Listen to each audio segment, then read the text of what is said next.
के आग को देखा, किताब ले क्यों सब पढ़ने को पढ़ा करम लेखूं, को पढ़ा करम लेखूं, को पढ़ा करम लेखूं।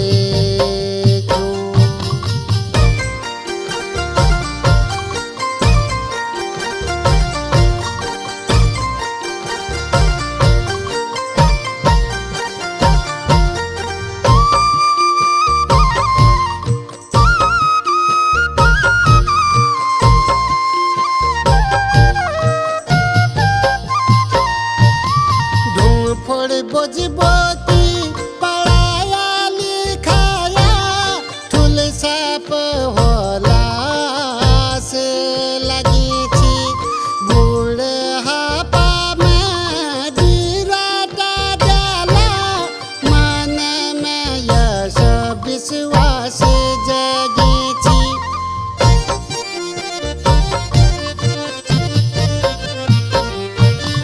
ढूंढ फोड़ बोझबोती पढ़ाया लिखाया ठुल साप होला से लगी थी, बुढ़ापा में डीराटा डाला, मन में यश विश्वास जागी थी।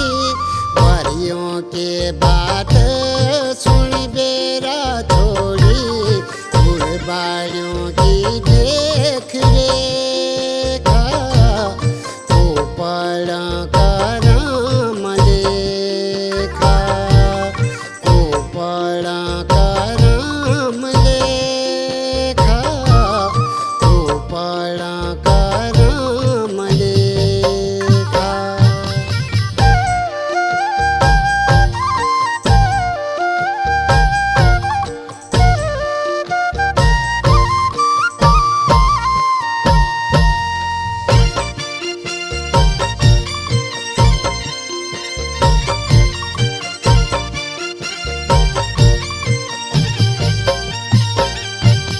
पहाड़ छोड़ी परदेस गया, पैसे कमाया खूब सेठ भाया, सूखा का दिन हंसी बिताया, अपना जैसे लगा सब मतलबिया।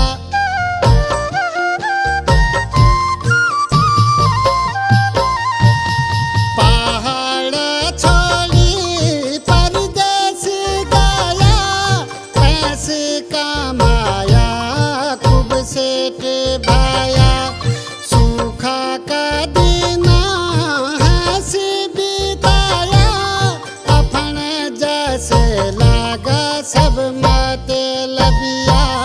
सूखा का दिन मुख साम